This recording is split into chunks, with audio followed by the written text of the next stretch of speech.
Soup updates, bud. We already lost him. We haven't even started. I know he's gone already. Let's do an intro and get started. I love that we do a horror intro still for these shows. It doesn't matter what it is. Let's go.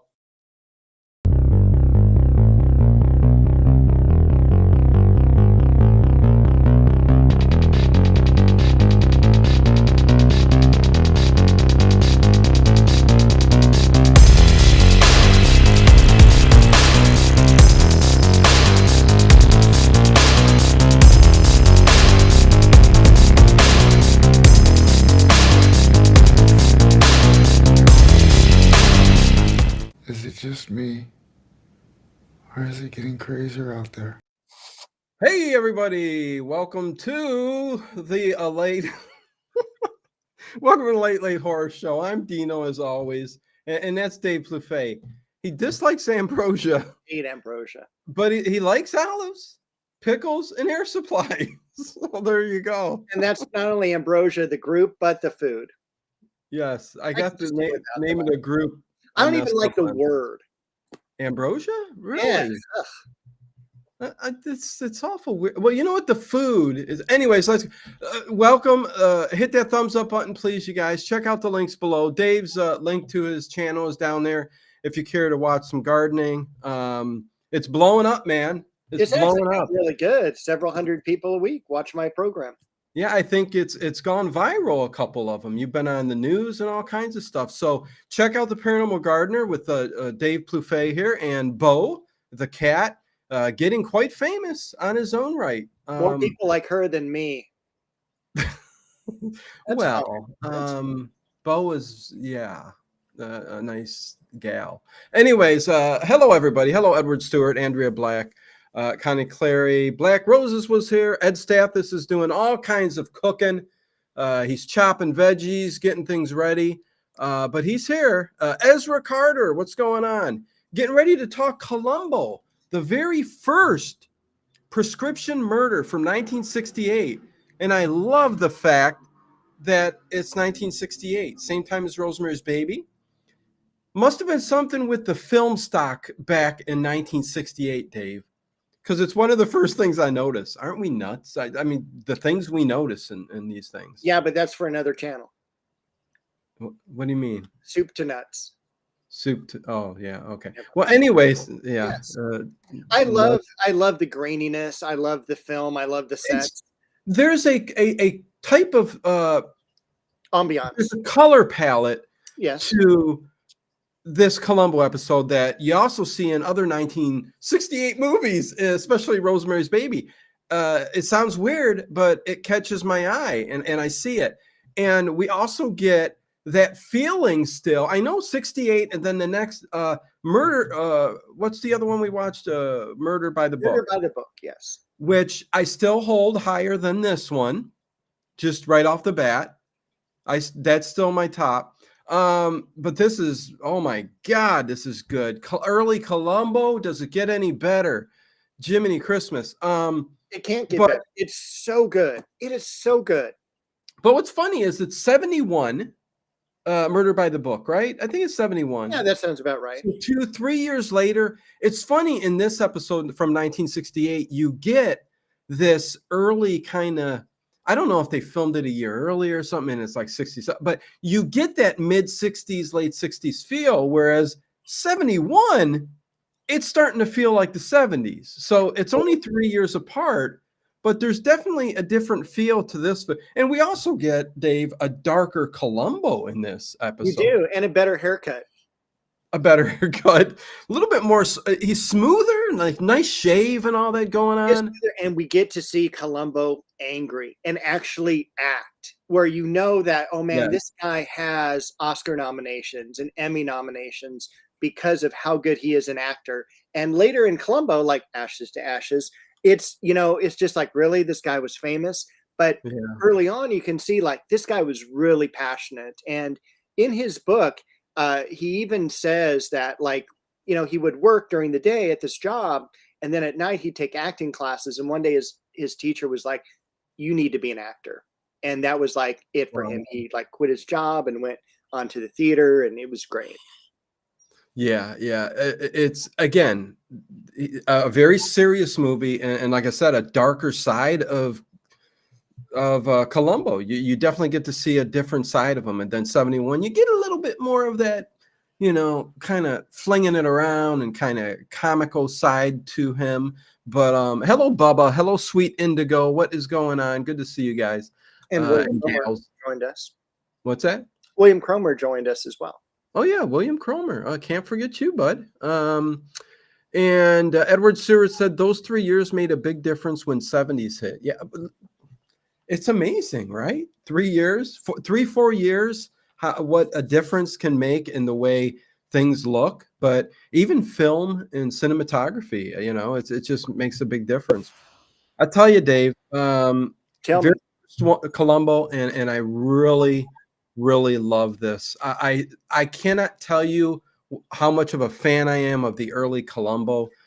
Again, it is sad that they went on through the 2000s and stuff. I know there's fans of it, but they should have probably stopped at a certain point. But this one, I loved it. I loved it. I really did. really think that it could have been a standalone movie at a movie theater that I would go to. It's that good. Yeah, yes. Made for TV movies back in that times, late 60s, 70s, whatever. It was just much more higher quality. I mean, it's Kolchak the Night Stalker quality, but better. Yes. Yeah. Actor wise, set wise. I mean, they put a lot of money into it. Very well done. There's a couple scenes in here, and let's start off about it. There's some things that about this movie that you've got some pictures. I'd like to start the show off with some pictures that Dave has of the house that Joan lived in. Yes, and I don't know how Joan could have afforded this house on a part-time actress salary. I know, right? Well, maybe it was passed down to her. Who knows? Maybe by her rich uncle. Because I'll tell you, man, it is a pricey house overlooking beautiful Los Angeles, California. Beautiful LA, California. Yeah, it's a beautiful house, all glass, beautiful pool overlook. Oh my God, Dave! When they showed those scenes, they were so fantastic. And Joan. And but yeah, talk about what we're going to look at here for a second. We're going to get going and show some pictures of Dave at that house. I guess I should just show it, right? Yeah, go ahead and show it. Okay, so Joan's house. Hey, Brian Kirkham, what's going on? Dave's been there, and first of all, I'm going to give you a picture of the house we're talking about. If it shows up, there we go. That is the house. Oh my God, Dave, talk about it. Yeah, so this is a house built in 1959. It is part of the Case Study House project here in Southern California. Major architects were basically charged with building houses made of steel, wood, and glass that would be built quickly for all our men coming back from World War II.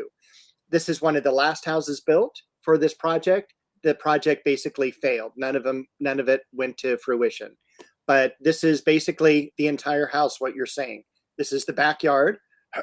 So we're in the living room here. The kitchen's to our right. Across the pool, we have bedroom number 1 at the right, bedroom number 2 at the left. The bathrooms are north of that. And that is as big as the house is. It's a giant L. And where you see that 1970s looking cement blocks, those are that on the other side of that is the carport. Nice. It does not have a front yard. It is literally, it looks like aluminum siding, like a trailer. But it's a beautiful house. And if you watch this episode, you will be like, wow, that is cool that it's still there and looks in such great shape. And then we got here, Dave sitting overlooking. This is unbelievable. So that's exactly opposite from the picture that you just saw. Dapper Dave.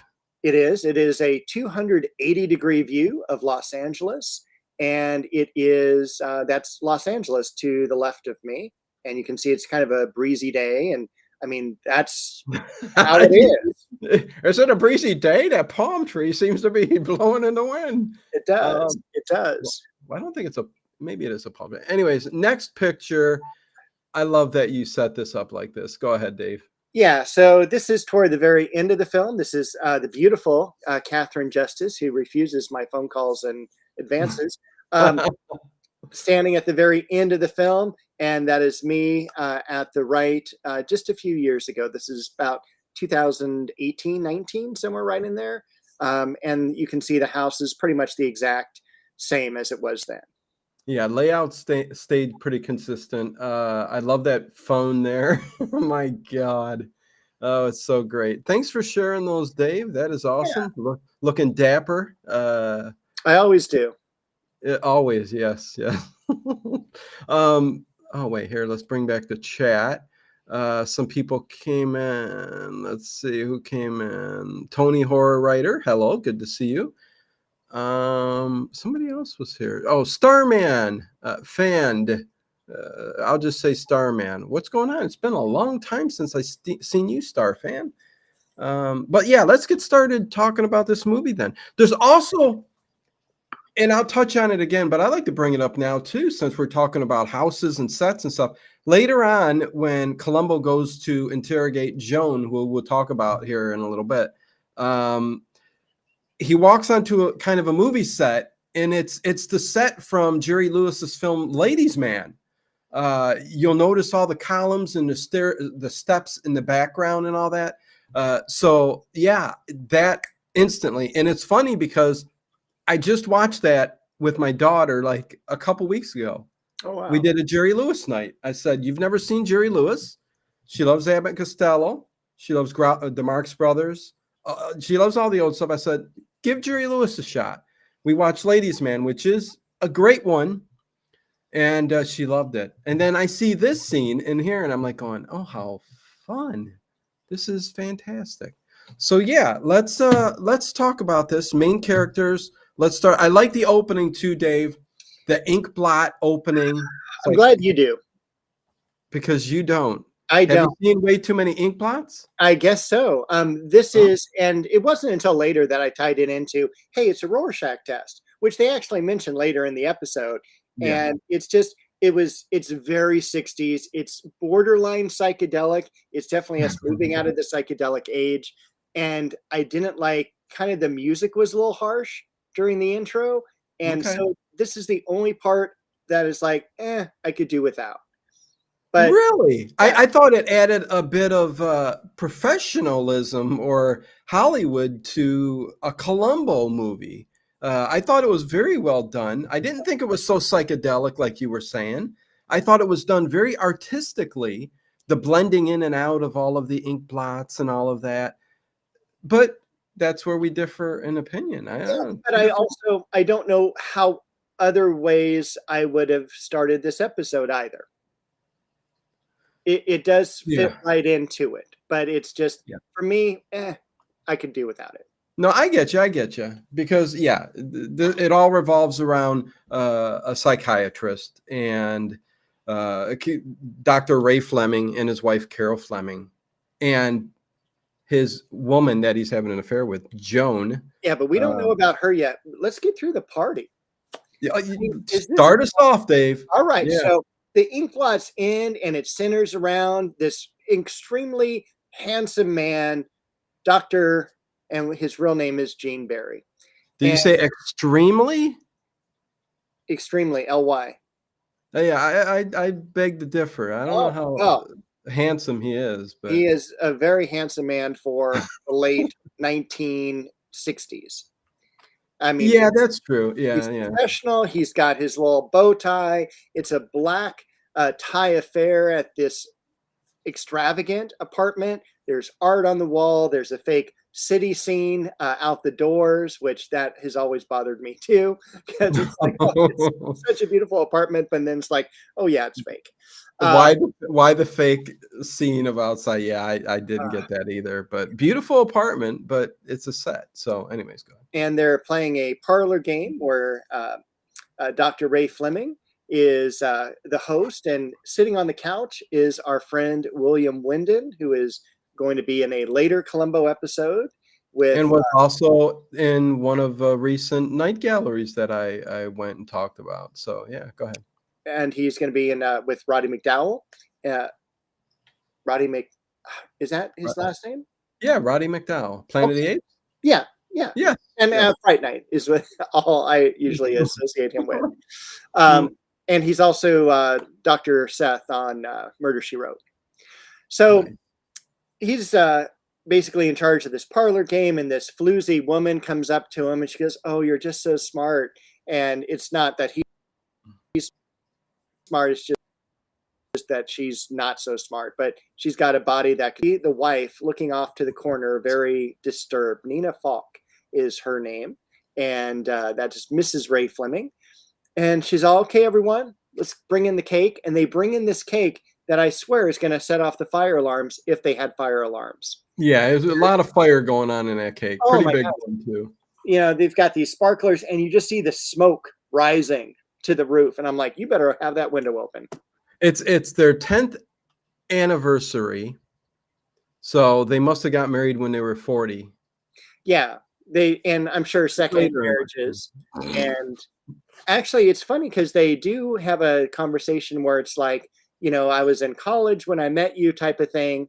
And later on, she's all, "And you married me for my money." And he's all, "Not yours, honey, your dad's," you know. Right, right. Because they talk about having some kind of arrangement. Am I wrong? Like they started this marriage with like an arrangement for his career and stuff like that. It wasn't really all about love. Hello, Duck Dodgers.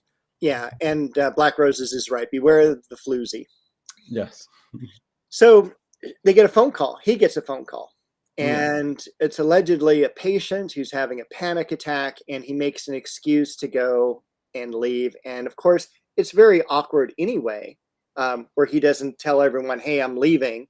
It's like, "Hey, wife, you know, you need to tell everyone," when they Hey, realize he I'm calls not. her over. Yeah. He's like, hey. And she's like, what? I said, not your patience on our anniversary. I mean, are you kidding me?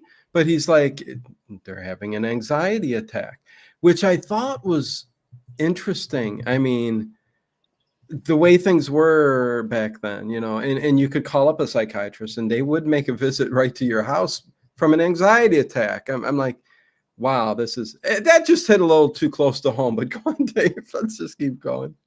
Well, so he leaves, and the next scene we have is, of course, at this doll house where this gorgeous girl in a polka dot bikini is swimming, and he's standing at the And the yellow polka dot bikini. It is a yellow polka dot bikini. Yes, it is. I love that. And it's Joan all wet. And she gets Swimming. right out of the pool and wraps herself around him, which one of my comments was, what is that going to do to the tuxedo? You know, is that going to ruin? I mean, we're a couple of guys. We see a beautiful girl. Sorry. We got to kind of, you know, whatever. Anyways, continue. I'd let her hug me and ruin my clothes. Yeah, I mean, as long she's as she just wants. gorgeous. And oh, wait, hold on, Dave. Yep. Ed Stathis is back. Oh, Ed. Soup is simmering. Can we start now? Yeah, the soup is simmering, and he just has to add the egg noodles last. I've been listening, so I didn't miss a thing. Oh, that's good to hear. Thanks, but Ed. thank God he's back. Anyways, he goes off, and yeah, he's at the pool. She's very nervous. She's a nervous girl, and you could tell he met her through his psychiatry. Oh, yeah. Yeah. But he loves her. Yeah, it's obviously her sessions aren't done yet. No, he fell in love with her. But have you ever seen more bluer eyes than what she's got? Good God. Cinematography, the lenses or whatever. I don't know. Yeah, the colors just sticks out in this episode. And she is still, last I checked, she is still alive. She is in her 80s. Oh, perfect for you, Dave. Have you tried calling? I actually wrote her a fan letter because she lives somewhere near me. I happen to have her address. And she did not respond. So I feel a little jilted, but that's okay. Her son, I think, probably said, yeah, just another fan, Mom. Exactly. But she's going, listen, I want to go out to dinner with that guy. Because you sent a picture too, right? I actually sent the picture of her and me that you just showed. Oh, nice. Okay.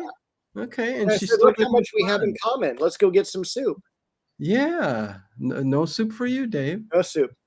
No, okay, that's a But sad story, but Jean Barry likes ambition, and that's what she's got. yes. Does she? She does. And Okay. unfortunately, it's misguided because they have plotted to kill Mrs. Ray Fleming. Yeah, can you imagine how he got her to agree to murder his wife? Is beyond me. I don't know. I mean, you could tell she's fragile.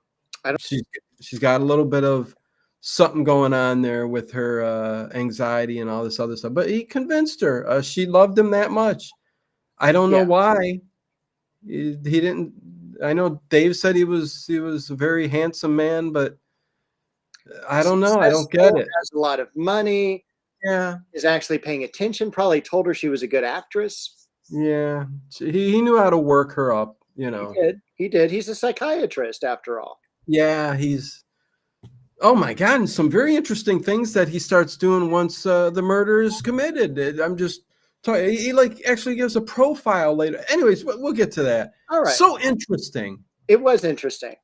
That office scene later on, Dave, when Columbo comes in, works his way in, and frickin' gets Dr. Ray Fleming to give a profile of himself, basically, is unbelievable. It's What cool. the heck? And the kidney-shaped table, I can't wait to talk about. The kidney-shaped table. Hey, man, Brian Kirkham. Dude, thank you very, very much. Gifted 10 memberships, level 2. To William Cromer, Backwoods, Last Living Old Cowboy, Magical Stony, haven't seen him in a while. Thomas D, Brian Gilbolt, I don't know, Ecotour, Handmaids, Robert Krober, and Kroos gets another membership. Good for you, Kroos. He's not here. He'll show up later, like 2 a.m. But thank you, Brian Kirkham. Really appreciate it, my friend. Fran? Did I say Fran? Yeah, Hey did. there, Fran. What's going on? Listen, it's not been a good week. I'm dealing with migraines and everything. So, anyways, I was due to pay it forward. I was gifted one the other day. Well, thank you, Brian. I really appreciate it. Ed Stath says, wowee. Okay. Thank you, thank you, thank you. And Dave, let's get back to it. I can't wait to talk about that part, but let's get back to this. All right, well, we'll get there soon. We will. After he leaves his mistress, he has to go back to the apartment to his beautiful wife, who's basically in a parachute pair of pajamas, dark sunglasses, because obviously she's been crying. It is 1 a.m. He opens the door and she goes, don't bother changing. You're sleeping out on the couch in the living room, which I even thought was pretty nice. Yeah, she didn't kick him. Sorry, Dave's breaking up tonight. They have an Hopefully argument. it clears up. Yeah, it's okay. All right. Sorry, sweet indigo. Yeah, migraines suck. But yes, I was surprised that she actually let him sleep on the couch too. But man, this guy knows what to do. He wiggles his way out of this one, Dave, right? Well, he's a psychiatrist. Yes. And he knows how to push those buttons and everything like that. And he's all, I wasn't cheating on you like I did before, because you threatened to ruin me and take away everything that I had. I was actually at our friend's house because we're going to, is it Acapulco? Acapulco. Okay. Yes. Just like Elvis Presley. Wonderful. Perfect. Yeah. You got the. I guess I'm having the migraines now. Oh my gosh. You're having the mumbles like me. Yeah. Words are words, people. Bourbon. Oh, hi, 45. I hope you and Dino feel better. Well, thank you, Ed Stathis. Yeah, I'll get through it. I'll live. And what are you drinking tonight? It's a bourbon, ginger ale. Perfect. Perfect. My bourbon is coffee because it's freezing here, unlike Cleveland. So we're talking about climate change. Yeah, you're California, I'm Ohio, and today it's really hot. It's like 80 and kind of muggy out here, and I'm like going, oh my Lord. And Dave, it's cold and rainy. Rainy all day and 50 degrees. So much for spring. blocks them and wipes them out. Brian Kirkham. Yeah, I'm not at that point yet, Brian. Sometimes they last a week or a couple weeks. It just messes with my eyes, and it's a weird thing I don't like. But yeah, I'll get through it. Hopefully, I better. Anyways, where are we, Dave? Let me look through my notes. Go ahead. Well, he's come back, and his wife's pissed, and he says they're going to Acapulco, and she gets all excited. Thank God my marriage is not over. And one of my favorite things is you see him getting ready to leave. He wants to go read for a little bit, which is what we did in the late 60s. Yes. Because the late horror show wasn't playing the overnight. Well, we weren't living then, but yeah, we get it. Yeah. Oh, at least in a different life, maybe we were. Yeah. But even when we were young, we would read. Yeah. And so she does this very seductive "Ray," and now he not only had to perform with his mistress, now he's being called back to bed by his wife, and he's just like, "Honey, I'm tired." Well, I love that because they've like made up, and he's convinced her that, hey, the only reason I went out that way day was to get the trip to Acapulco for our 10th anniversary, and she's all happy and stuff like that. And as he was walking out the door, and like they've said, she's basically saying, "Come into bed, we're going to do it." You know what I mean? And their beds were separate, by the way. It was a very much an I Love Lucy bedroom setup. Listen, can I tell you one thing about that in a second? But he turns around and he looks at her like, "Oh my God, no." That's what I got. Like, no, I don't want this. He's thinking of Joan, over swimming. And I think they, did the deed already. So him coming back here and his old hag of a wife. He could just blame his age and the alcohol. Yeah, but the whole thing with the two beds, man, I get it. I mean, what if the other person snores all the time? And I think she would have been the one that snored. or kicks or wants something. I don't know. There's always something. There's a great episode of Frasier where Niall's brother says he and his wife pushed the beds together, that night. And he's all, and it's really tough. He goes, because my room's across the hall. Well, they did that, right? They did that in an episode of The Thin Man with William Powell and Myrna Loy. One of the movies, I forget one of the movies they were in. I don't know where they were. Maybe they were in their apartment because they were both in separate beds too. But they pushed them together, and I thought that was so cute. Myrna Loy. Myrna Loy, another one. Talk about another beauty, yeah. Oh, totally, and especially in the pre-code stuff. Can you imagine her in a satin silk? I mean, a silk blue nightgown. I have. Oh, thank you. Have you not seen the postings on my page? Sorry, people, you're getting weird shows this week. I don't know what to tell you. Well, not only that, we're barely off at the beginning, and we're 30 minutes. Listen, we'll get through it. Welcome to part 1 of murder. I'll shut up. Let's get it going. No. I need you to check as well, since we're at the bottom of the hour. How many thumbs up do we have? Oh, Myrna Loy. Let's see. We have 46 thumbs up. Oh, that made me sad. That is sad. Oh, my heart hurts a little bit. I mean, this is like a really good Columbo episode. Well, hit that thumbs up, people, if you love Myrna Loy or William Powell. Yeah. We even showed you pictures of Dave. Give us 5 thumbs up. We did. That's probably why we got the thumbs down. Anyway. Everybody took them back. They're like, what the hell? No. Don't do that again.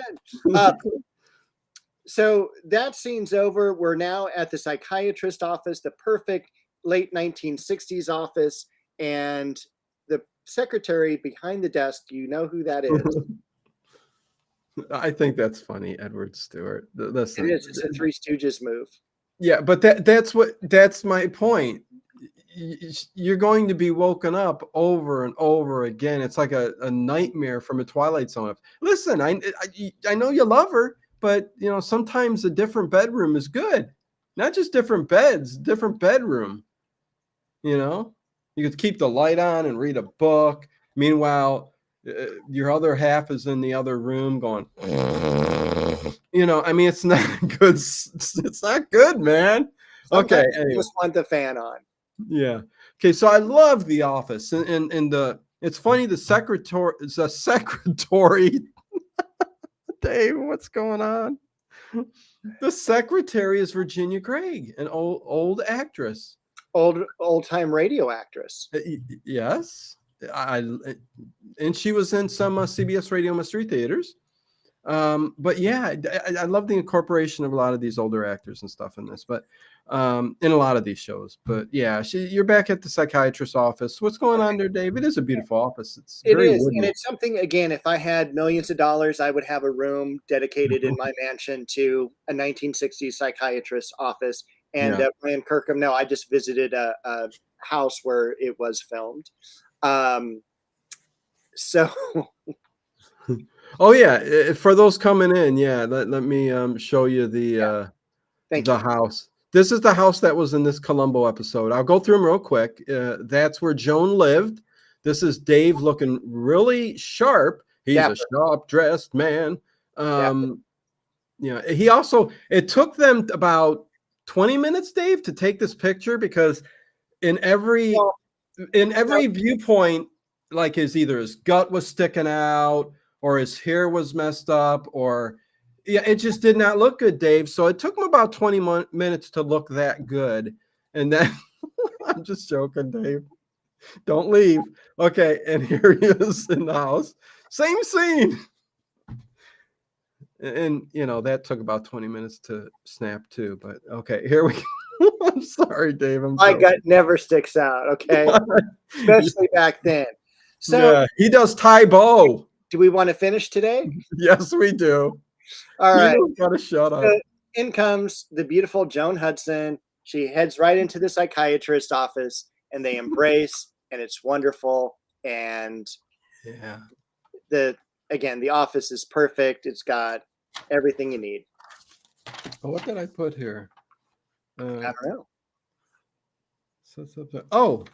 Did he commit the Did he commit the killing yet? Did we talk? I don't know where we're at. Not yet, because they're still planning it. Okay. So and this is the last time where he's now gonna quiz her. How do you get to my house? Do you take public transit? Do you take a taxi? What's going on? So look at that, Dave. Look at that. Yeah, thank you. You're making people want to get in shape. As they should. Only knew. As they should. We want you to be around a long time to watch the Late Late Horror Show. Yeah, if they only knew what Photoshop can do. True. So that we're back at the apartment. Let's kind of get through this. And he's going to start setting up this murder, right? He's got Joan on board. Joan's going to show up in a little bit, and the wife is Mrs. Ray Fleming, packed and ready to go, and she's looking around, and she's all, when we come back, can we redecorate? So she's got tons of money. Make it and she makes this wonderful quote, let's get some paintings of soup cans, because this is the late 60s and Andy Warhol is just coming to, and I'm thinking, gosh, if you had just had a soup can back then, $1 million painting today, I know. And what's the name associated with the art? But for the most part, it's the name associated with the art. There's so many good artists out there that just, anyways, this isn't about that though. I got a belch. No, but he's starting to put on gloves. Yeah, he's got really nice gray gloves, and they're not your typical gloves that a killer would use. But he's got these gloves, and he's going to evidently choke her and kill her, is what he's going to do. He's going to choke her from behind. Or either that or take her horseback riding, because those were... Yes, those were horseback riding gloves, yes. A la Gene Wilder and The Woman in Red. The gloves, and he dressed up. A great movie. If you haven't. And I love there's one part where he just goes up to get her, and she turns around, and it's just like, oh, just missed a good part where he could have killed her.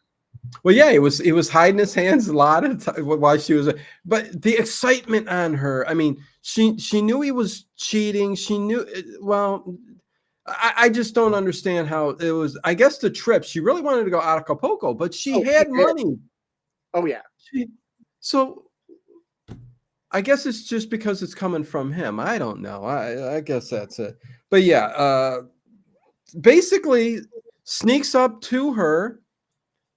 She hugs him. He starts to choke her. He basically No, chokes her she until turns, but this is because this is important as a clue okay. later. She's out looking out the window, and that's when he chokes her. So the Yeah. hands are reversed of how they should be, right? Right, right. Normally, when you're choking someone, you're right, they're facing you. This time, because his fingerprints are going to be on the front of her neck, as Yeah, Columbo points out, right. because it starts to unravel his alibi. And as he's choking her, the phone rings and it makes him stop. Well, it makes him stop just a little bit early, but he did Enough make to sure. save her life. Yeah, he did make sure that she gave out and fell to the ground, but it was Yeah. just where she kind of didn't totally die. We come to find out because she'll be in the hospital a little bit later, Right. but then does end up dying anyway. So, but we'll talk about that real quick when we get to it. But had that phone not rung, He would have. it would have been a quick, easy murder, and that's it. But it's his friend, William Wyndon, Yeah. who calls. And then what is so scary is how They calm and break smooth, it like, up like hey, that. I just killed someone. Oh no, she. Yeah. Yeah. Yeah. But so in the phone, oh no, that comes into play later on when Joan comes over in a few minutes. Yeah, sorry, I got thrown off because you broke up there again. Oh, sorry about that. No, it's all right. I'm gonna blame the weather. I'm gonna blame the It's weather. the weather. It's the weather. Yeah. Can't be 80 degrees and sunny everywhere. Yeah. Man, there's so many things I want to jump to because later on the fingerprint thing, during the autopsy they could see the bruising underneath the skin of where the handprints are. So that's why you got to be very careful. Usually you would use a towel so that the pressure's still there, but you don't leave the fingerprints. Good to know. Yeah. So moving on. All right. So Joan shows Yes. up, and she's appalled that there's a dead body She's there. appalled? And she's kind of appalled. Oh, okay. I thought she changed her name. Yeah. Okay. No. But it's he does the setup where he breaks the glass and he takes some of the valuables and things like that. So he sets it up like it's someone breaking in. What do you think about the setup in this episode of Columbo as opposed to a lot of the other ones? Because the Dr. Fleming was very, very sure, like most of them are in these episodes, that they're going to get away with murder. And well, I think this is the first time we have that kind of reverse murder or a reverse detective show where we see the murder up front and we see how it's done. And I mean, we're 30 minutes in and we haven't even seen Columbo yet. Right. What's up, Unc? So cheers. Top of the evening to you, Dino and Dave. Good to see you, Unc. Yeah. And when Joan comes in, she sees the body on the ground and she's kind of, like you said, appalled.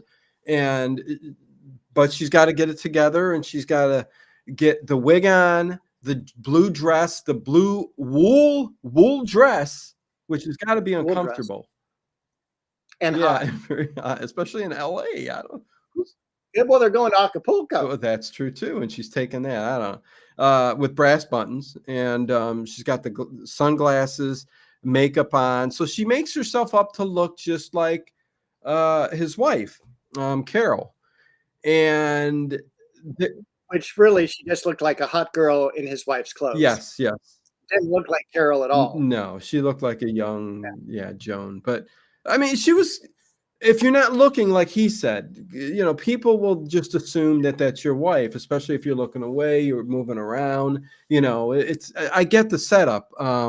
So that kind of did work out. And he did pack all the stuff in the suitcase he's going to take with him, which is important for later on when Columbo starts to break down everything, which again in this episode, immediately suspecting the husband. Why?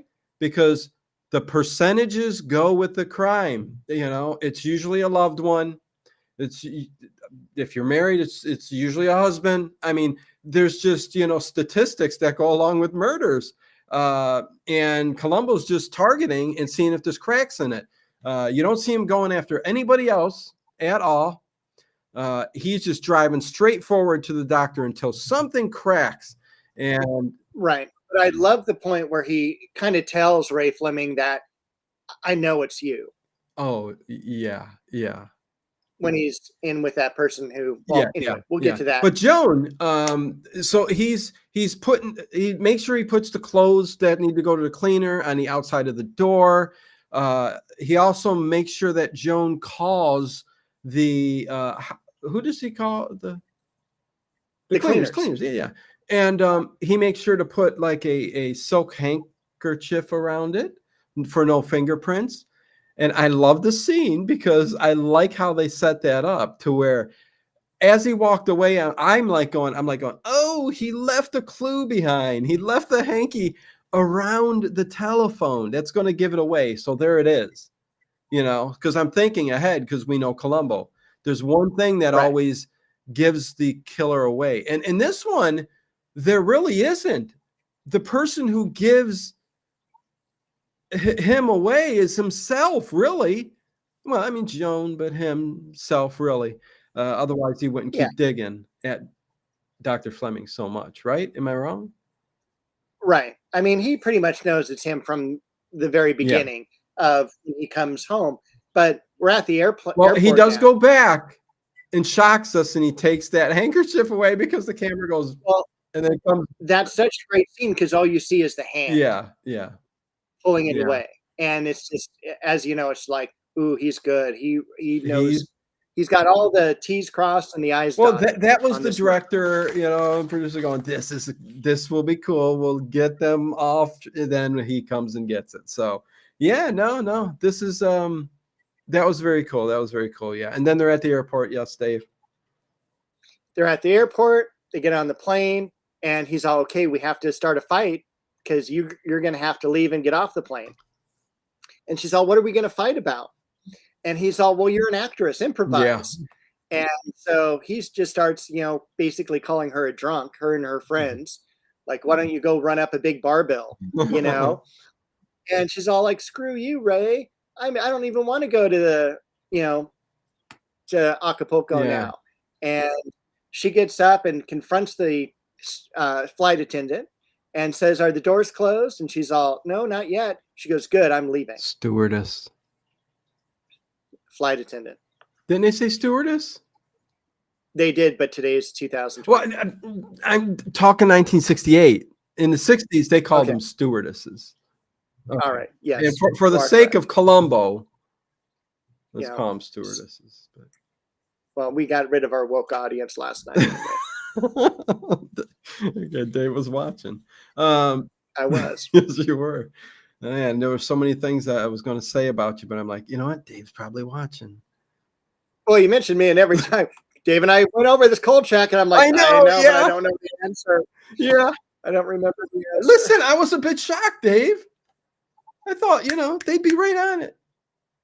No, they weren't. It's like they're not paying attention during our show. Pay attention to our shows, damn it. Connie about lost her membership. Thank you, Connie. Appreciate it. Hope everyone joined the show. Let's see, thumbs up. Let's do a recap. Why not? I know it's sad if we go down to 45. Oh my God, 55. We got 6 more in between there.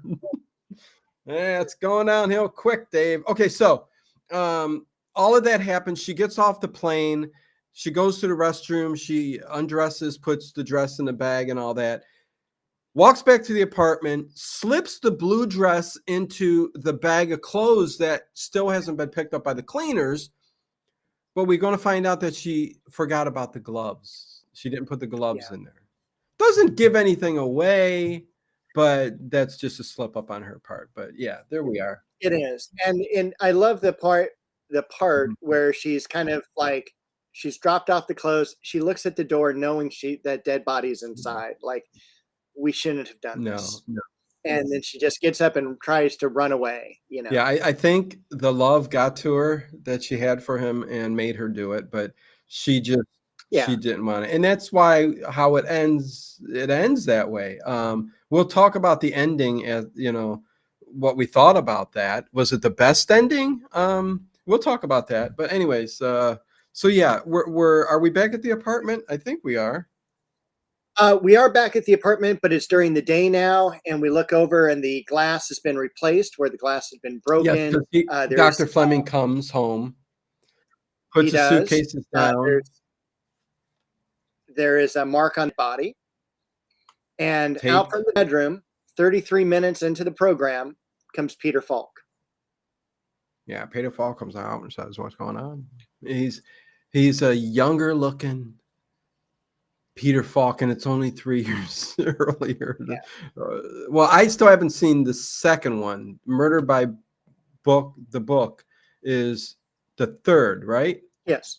Episode 3. So, wow, they went some time in between 1, 2, and 3, didn't they? They did, because they didn't think that this was going to be a series at this time. This was basically a stage play by the same name. And then when they do the second pilot, that's when they know it's going to be a TV series. Nice. Okay. So I think the next made-for-TV film is going to be in about 2 years. I think it's 1970. Okay. 2 years later. Okay, sounds good. So he comes in. He looks at everything. Columbo is going to mention a little bit later on what caught him at this point. Very first thing, and it's probably what starts getting him interested in him, is the guy comes back after a long trip. What's the first thing you do when you open the door? You say, "Hello, I'm home." Yeah, I'm home. Hello, because he's expecting his wife to be there. If you're not expecting her to be there, you're not going to say nothing. He doesn't say nothing. And Columbo comes out, sees him at the door, and then, yeah. Right, Dave? Yeah. You're right. Yeah. And he says, "I got some bad news for you."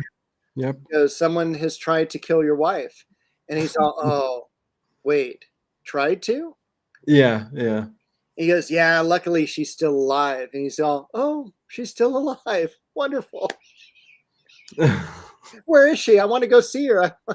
She's at the hospital. Yeah, she's in critical condition and she's in a coma, but she is still alive, and we're hoping that we could talk to her soon after. So, you know, Absolutely. I mean, Don Moody, what is going on, my friend? Good to see you. Been a little while, bud. Good to see you here. Brian Kirkham makes a good point that he and Dragnet Joe Friday would have worked on some cases together or been at LAPD at the same time. I will mention that in later episodes, when we actually find out how long Columbo has been like in the LAPD, he literally has 1968 as his start date. So this is, and I will close the blinds here. Sorry, sun's coming through the clouds there. So we do know that this is kind of like his first year in the LAPD. Very cool. And he's a lieutenant. Yeah. So good for him. Lost in Space had 2 pilots as well, one without Dr. Smith. Yepers. But it's better with Dr. Smith. Anyways. So he goes to the hospital and convinces, because he knew another doctor there, to see his wife, because they weren't going to let him in because even though you're her husband, she's in critical care condition.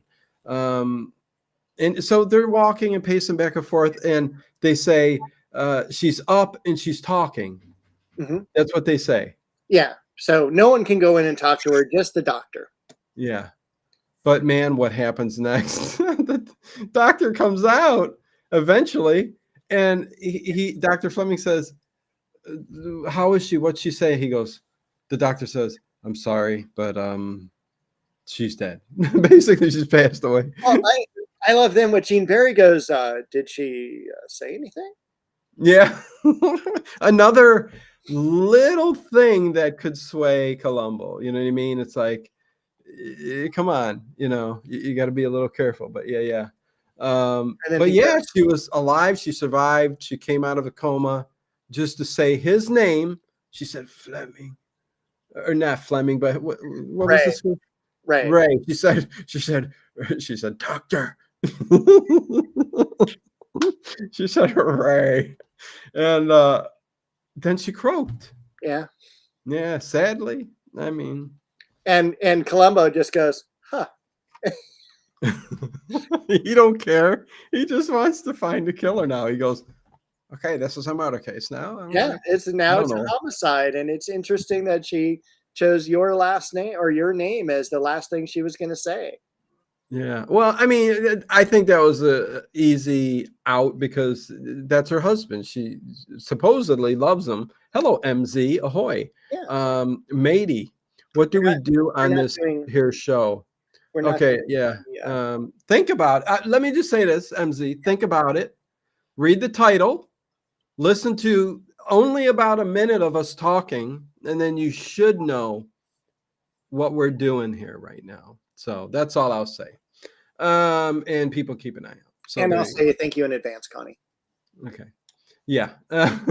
And so yeah, that's my God, I just can't keep it together today.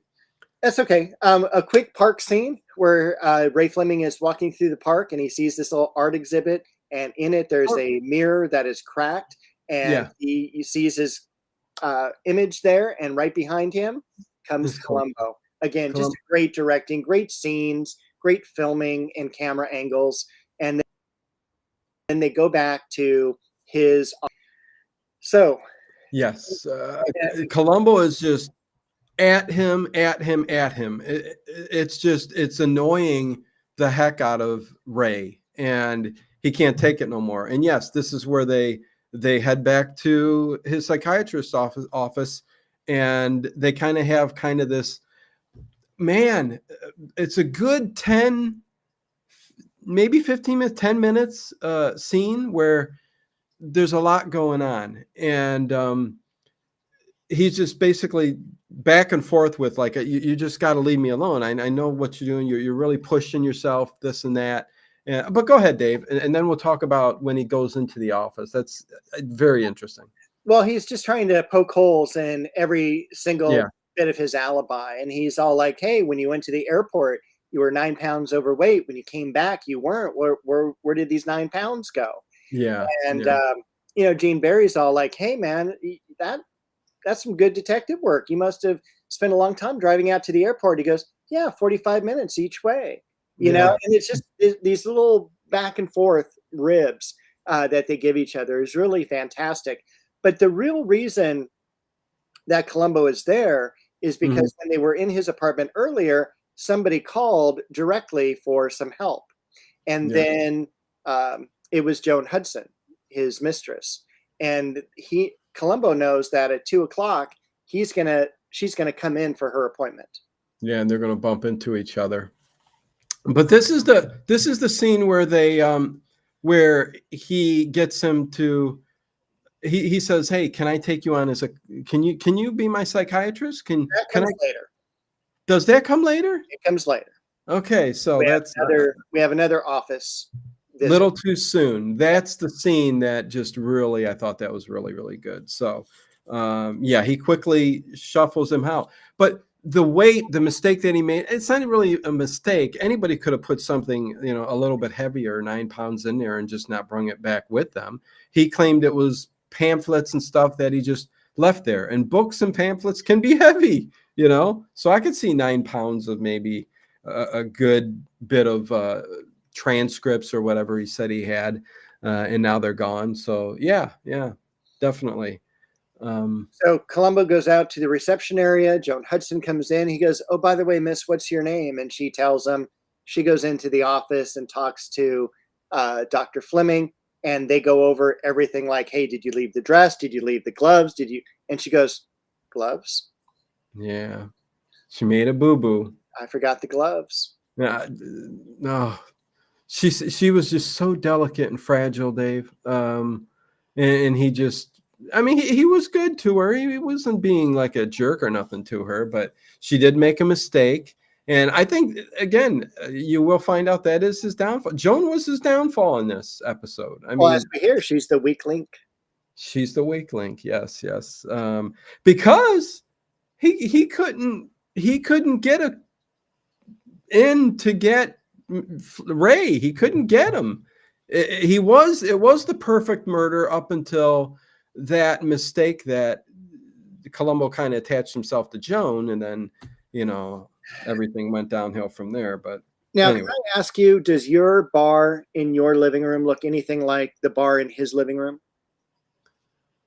A little bit. It has Legos on top. Is that all? Well, in front of it does, but the actual bar itself opens up a little bit differently. I pulled down a candelabra from the wall, and it takes me back. Yes, but it opens up into a whole other room because I don't just want a little bar. It's a whole other room. It looks kind of like a speakeasy. That's what I was thinking. Yeah. Yeah. I got a really good deal at a thrift store on this. I guess they tore down an old speakeasy, and all the parts were there, and I rebuilt it from scratch. Because all I could think of in this episode is how many alcoholics. Oh, I mean, he's got a bar in his house. He's got a bar in his office. It's amazing. Hey, Taylor Swift, greater than Disney, Star Wars, and MCU. I know you're always here on the channel, but the name always trips me out. Dave, I think there's just as many alcoholics today as there was back then. But yeah, back then it was open. Like everybody just always had a drink. But everybody still comes home after a long day's work and still takes their drink of choice, unfortunately.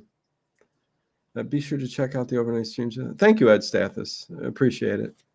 Don't think he said anything else, but welcome, MZ, if you are still there. Hopefully you enjoy the channel. And Unctra Finest is about 6 months off.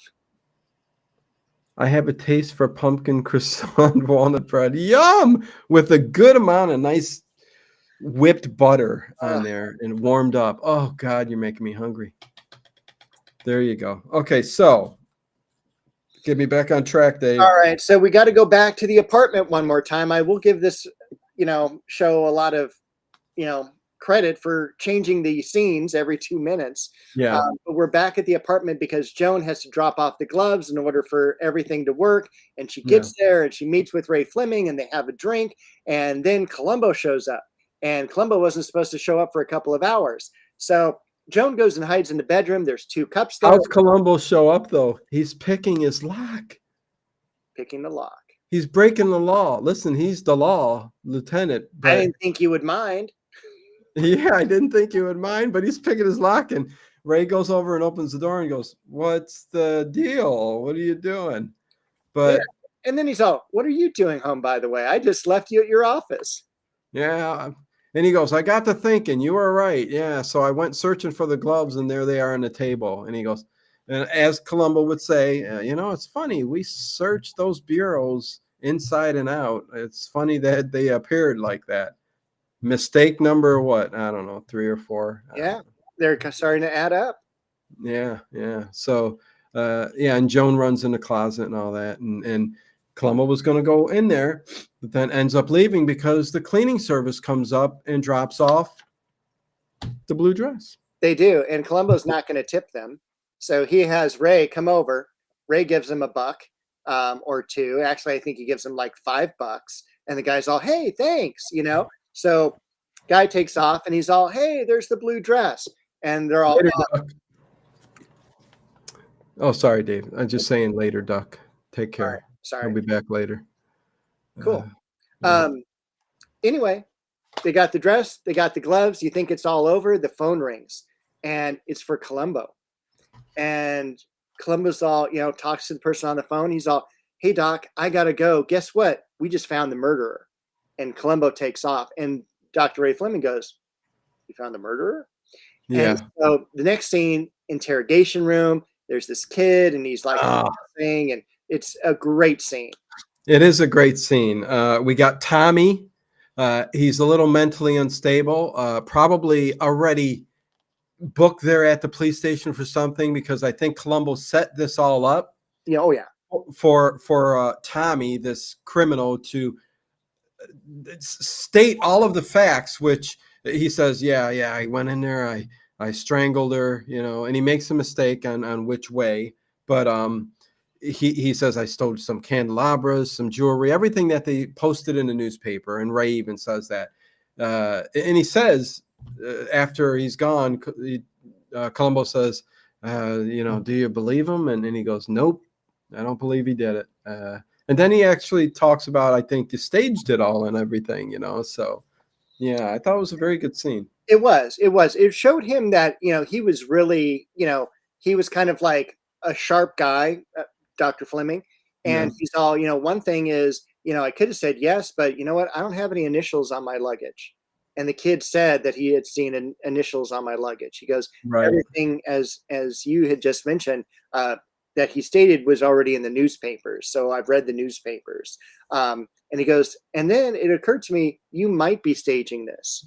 And he goes, Columbo's all, huh, interesting. He goes, maybe you actually paid this kid, and Columbo's all like, I already asked him if you paid him, so it was kind of like it was at this point where Columbo's all, I know you did it, and I just have to find out enough to get you put away. Yeah, he's just doing everything he could for one little slip up. And hello, Laura, good to see you. So yeah, that was another interesting scene that they did in here. And yeah, and then we're back right to I think because Columbo's getting on his case so much that he ends up going to his buddy, district attorney's office, and says, can you get Columbo off the case? And he does for a second, but Columbo's right back on the case. Right. So I thought that was kind of cool. He goes, when my superior thinks there's something a little fishy here and there's pressure on him to stop, then he pushes harder. So I mean, that was kind of cool to hear. And can I take a moment and talk about what great cars they had in the late 1960s? Sure. They had great cars in the late 1960s. I They mean, did. these were convertibles, these were wide bodies, these were, cars you could hit another car and it wouldn't even make a dent.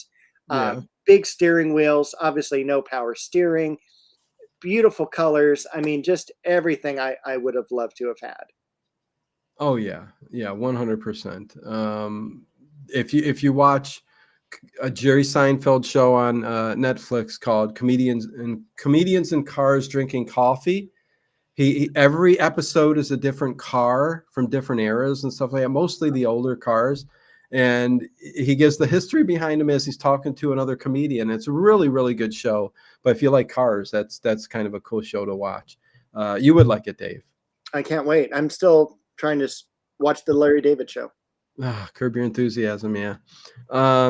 So he's taken off the case supposedly, but Ray goes back to his office, his doctor's office, and getting ready for work. And this is that second scene we were talking about where Columbo's there anyways, and Ray's like, haven't you been taken off the case? And that's when he says, no, I'm not. And then that's when there's kind of like a little bit back and forth, like, why are you accusing me and stuff like that? And I go, and then he just like kind of, well, and then Columbo says, well, you know what? I'm always like this to people. I'm too pushy. I'm too suspicious. Maybe you can take me on as a patient and we could talk about this. And thus gets his way into the room to sit in a chair and talk more with Dr. Ray. And this is one of the only times you see Columbo drinking in this series, where Okay. Ray Fleming goes, I think you're a bourbon man. And he's like, yeah, I'll take a shot of bourbon. Interesting. Okay. This is the only time he takes a drink, huh? Hard alcohol. And then I think it was Murder. Oh, there's going to be another episode where he takes a swig of beer, but that's the only thing. That's it. Okay. Interesting. Okay. Just a Columbo fun fact. Yeah. Okay. So yeah, he ends up giving a couple of drinks. It's really weird because now they're like kind of going back and forth. I think because Ray's trying to figure him out and how do I get him to understand, that hey, you're not going to get me, back off. And they both sit in a chair and they start to discuss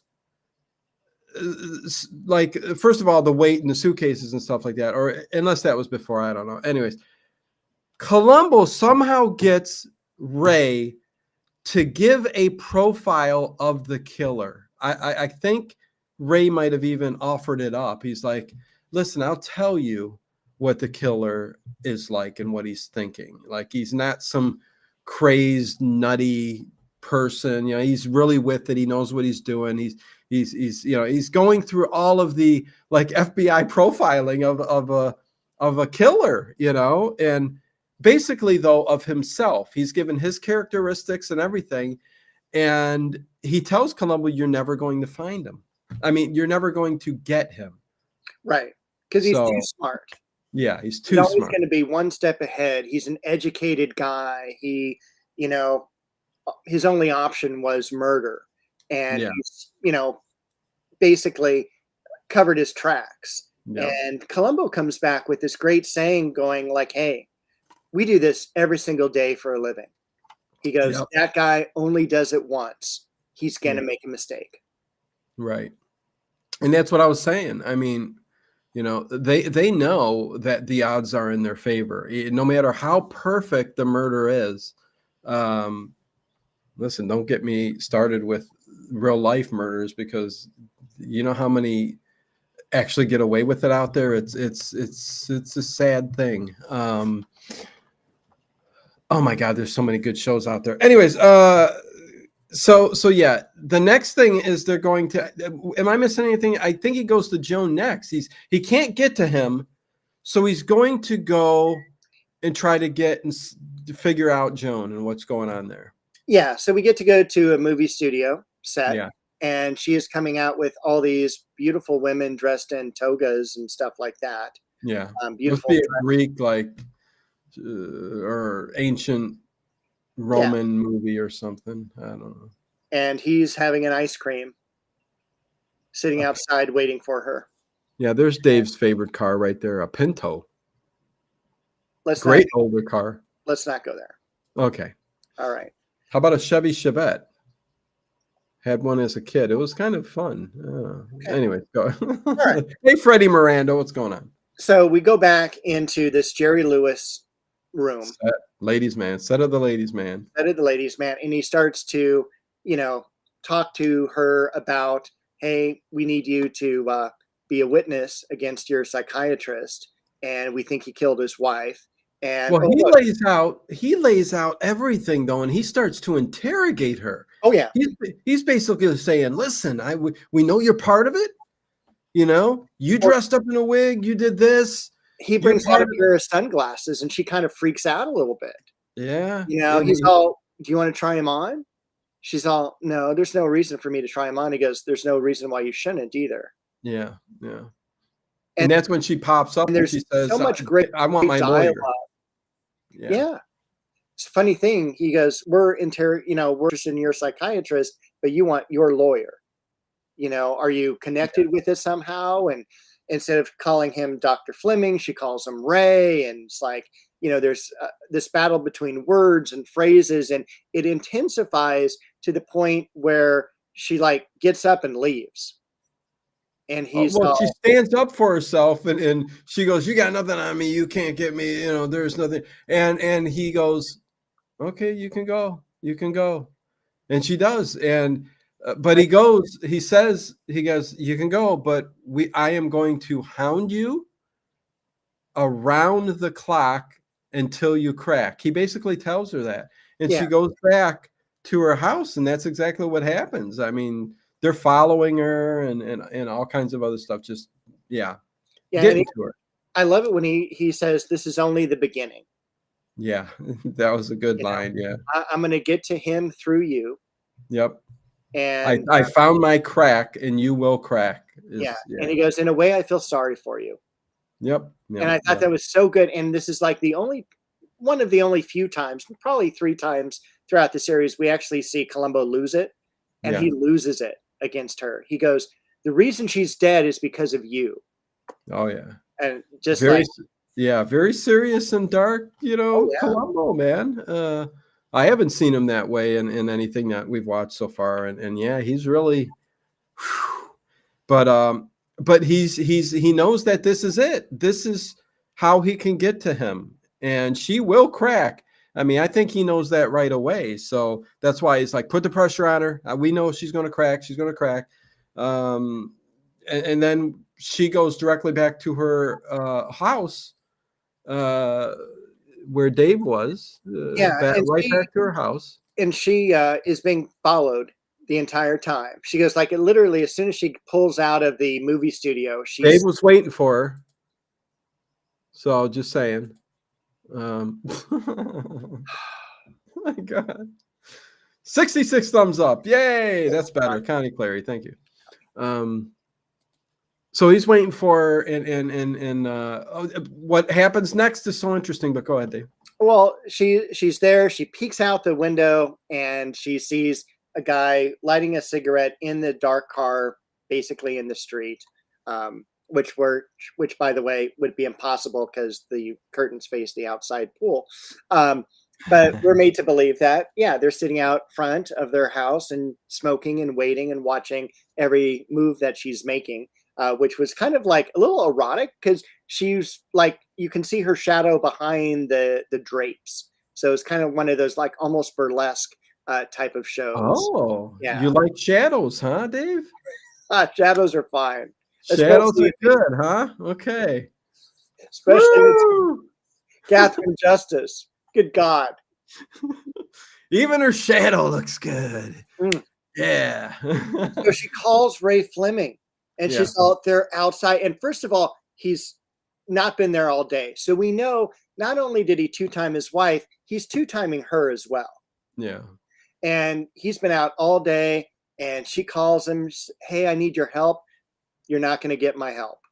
He goes, I'm not going to. That's what Columbo's expecting, me to come over there at night. And, he goes, no, just stay cool, listen to some music, and I'll be there in the morning, which, something else happens in the morning. Unfortunately, it does. Yeah. So. And I love that. This twist ending, how they do this is very interesting because they kind of pull the same thing that he pulled. Columbo's like, well, I'm going to get one over on him and do the exact same thing to him that he did when he killed his wife. Yeah. So we're back at the psychiatrist's office one more time. Ray Fleming comes out and says, hey, isn't it 10:30? And Virginia Gregg's all, yeah, it's 10:30. He goes, where is, my girlfriend? She was supposed to be here at 10. And she's all, I don't know. I haven't seen her. And so he goes, call her house. She calls the house. A guy answers and says, I'm from the coroner's office and there's been an accident. Yes, there's been an accident with Joan. So he rushes over there. Well, before he rushes out, a great last quote from him.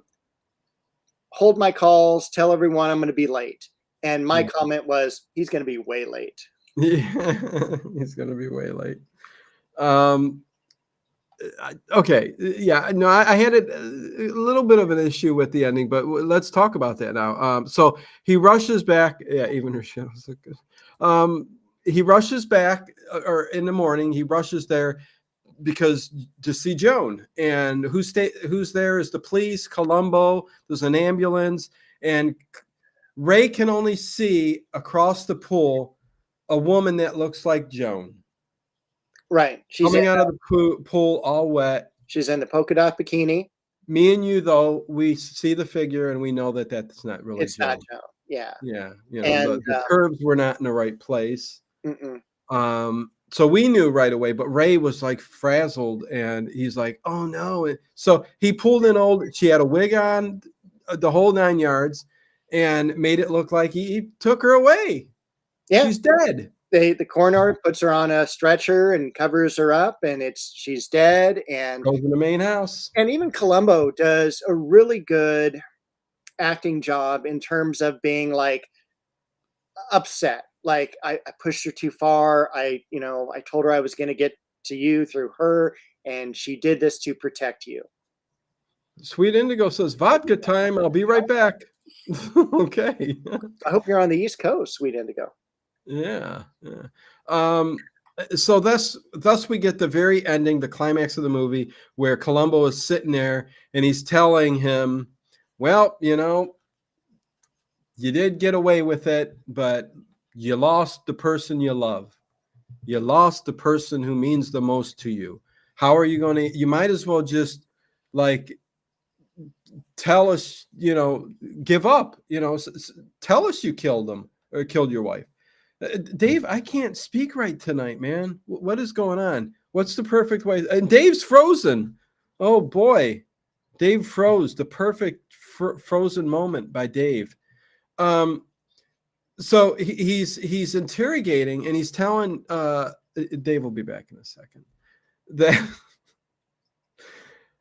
the 1972 MG Midget and Triumph, some cars. Yes, very cool car. Yeah. There's so many cool cars back in the day. I'm trying to wait for Dave to get back here. And this, it took a little too long there, Dave. You all right? Hey, I'm okay. Is everyone okay, else still here? He was trying to get Ray to confess. I can't even think of words to say. Because he's going to be lonely. He's going to, which I thought was stupid. How is he going? He'd find somebody again, I'm sure. Oh yeah. Well, maybe not. I don't know. Oh no, he's a dapper gentleman with lots of money and a nice suit, and he's a psychiatrist. He's a doctor. But what ends up happening, which, okay, so Joan isn't dead, and she's listening over. While Columbo's talking to Ray. She's in the kitchen. Yeah, around the corner like this. Like Dave's leaning up against the thing. And he's trying to get him to say things that would upset Joan. Go ahead, Dave. He is. What was he saying that totally upset Joan? Well, it was the idea that he was going to come and she was going to be killed. And so basically that's what it was. Yeah. So okay, yeah.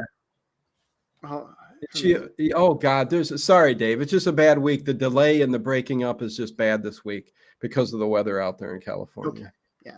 Yeah. From what Dino and Dave are describing, I'm not sure if I've seen this movie, but now I want to look it up and watch. Oh, listen, either way, yeah, it's a great, great film, even though we're giving it away here. Yeah, and this is one of my go-to movies where I love watching it. I've seen it probably 40 or 50 times. It is fantastic. But basically, Ray Fleming says, I never loved that girl. Yeah. So he basically is just like, screw her. He goes, even if I had to marry her, something would have been arranged, like an accident. And see, and that's the only part of all of this that kind of got me, that it really did.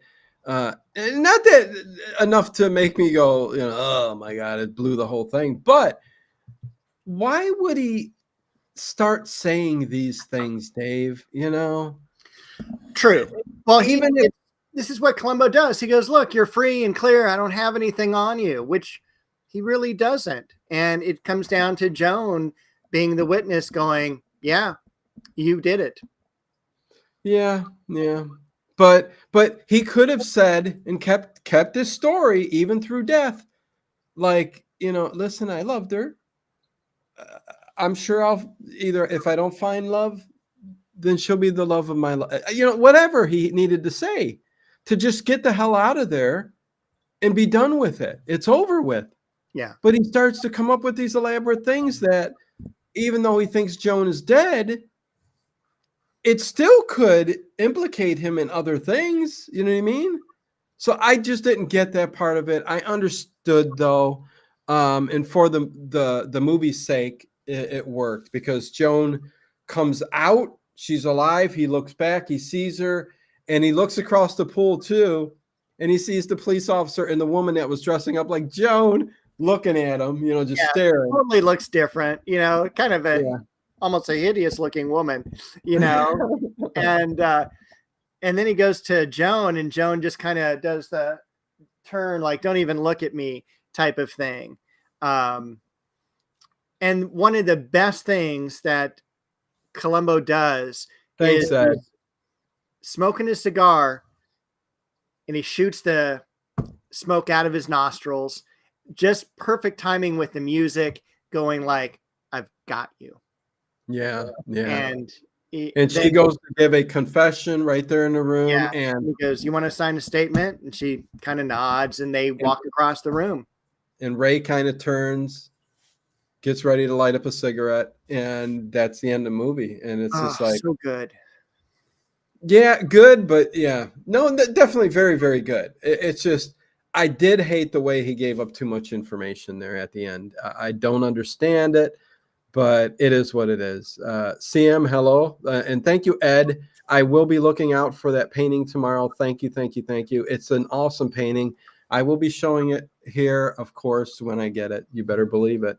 And I couldn't appreciate it anymore. So thank you. Now, is this a painting that Ed created, or what is? Oh yeah, Ed Stathis is an artist, and he's got some real. He posted on Instagram. I saw a picture of, it's like the black figure and the black trees on the. It looks so like spooky and eerie to me. I'm like, I love that one too. That is awesome. That I would put that right up on my wall. But he's sending me a nice colorful one, and I'll show it when I get it. It's really, really good. But Ed's a pretty good artist, and I think the more abstract stuff is your forte, is your good stuff. The one you're sending me is really good, and the one I saw, that black and white one, really good. But thank you, Ed. I really do appreciate it. So yeah. So that's the episode, Dave. I mean, geez. On a scale from 1 to 10, how would you grade it? I'm trying to think what I graded Murder by the Book, because that was just so good, Dave. Am I wrong? Like, do you like that or this one better? Which of the two? It is. I thought you put Murder by the Book as one, or no? Which one? I would say Murder by the Book is probably my favorite of the two, but just by. Oh, I know. Yeah, you're right. Yeah. I've just seen Murder by the Book a little bit more than, and I love Jack Cassidy, and I love Lily Lysenko and all that. So, I mean, if I did Murder by the Book, maybe a 9.5, I think this is a good, strong 9. Yes. Hold on a second. Let me see. I will put Dave's link in the chat. How about that? I've never done that before. Thank you. And you can I'm at Dave Pluff on YouTube. Yeah, or as I say, Dave Plouffe. But there is Dave's link right there. Thank you. Follow that, and you can subscribe to Dave and get more Dave if you want that. So there you go. And you'll definitely get more Bo. Yes. Oh, you're pushing a cat, huh, Dave? I am. You know what you're doing. I would. In fact, I need to push her up. She's sleeping on her because she's sleeping inside because it's so cold outside, but she's right on the edge. I'm just keeping an eye on her. It's like, don't fall off. Again, please hit that link and go subscribe to Dave, because I always say it's in the description, but it's easier if it's put in. I got to put it in the chat a little bit more than I do. Sorry, Dave. Thank you. What are we going to be doing next week? What did you give this rating wise? I gave it a strong 9, just like CM did. Okay. Again, I'm trying to remember Murder by the Book, but I'm going to give this. But it's not. I'm not going to give it a 9, but I'm going to give it like an 8.4. How about that? What? That's a good score. It's an excellent score. I could see an 8.788, but 8.4. Dave, it's hard to give out 9s and 10s, man. No, it's not when you're talking early Columbo. Like a 10. You know what a 10 is? Don't make me throw us a shitty Columbo. No, don't do that, please. You know what a 10 is, Dave? Abbott and Costello meet Frankenstein. I was going to say Catherine Justice is a 10. Captain Justice. Catherine Justice. Oh, Catherine Justice. Okay, yeah. Yeah. Okay, so we are going to be doing. What's that? I said thank you, Connie. Oh. Okay, so next week, and you guys know who have found. I've been pushing my night gallery and stuff back. I just burn out. But next Sunday, me and Dave will be tackling The Prisoner from 1967. That series, only one season. We are going to do episode 1, season 1, episode 1. There's only one season, so Arrival. I'm interested in to see what day. I saw the first episode. This is why I'm covering it. Somebody needs to cover The Prisoner, just like Kolchak and what we're doing. So yes, I can't wait to see what he's doing. And then after that, Dave, Mr. Ring. Yes, Mr. Ring, season 1, episode 12 of Kolchak. We are getting there, Dave. It's going to be a sad day when we do the last Kolchak. It is. And you already, did this Kolchak trivia. So, well, yeah. Got the cart before the horse. Listen, it doesn't matter, Dave. It was basically me ranting most of the video because. Yes, you were. I think I did ask 6 trivia questions in an hour and a half. And then you started singing. I thought for sure YouTube would catch Air Supply. And well, I wasn't even singing it right. I didn't even know what I was doing. No, I thought it was Ambrosia. Yeah, I thought it was Ambrosia because the title that came up was similar to an Air Supply song, and I'm like going, It was so funny because you start saying, I'm like, that's not Ambrosia. And of course, JoJo told me that's Air Supply. She probably got so pissed that's why she didn't show up tonight. Oh, it's one of her favorite bands ever. I think it is her favorite band of all time, JoJo, right? Listen, I know you're there. No, she's not. Yes. Tell me if that's, well, maybe not. She'll just have to put it in the comments at the end of the show. Okay. How many thumbs up do we have, by the way? Okay. And again, make sure everybody goes to that Dave back in the chat. Do we have 70? Subscribe. We have at least over 70. So, well, we got 70. So it's good. 21 people watching. They left. They said they're done talking about the show. We're out of here.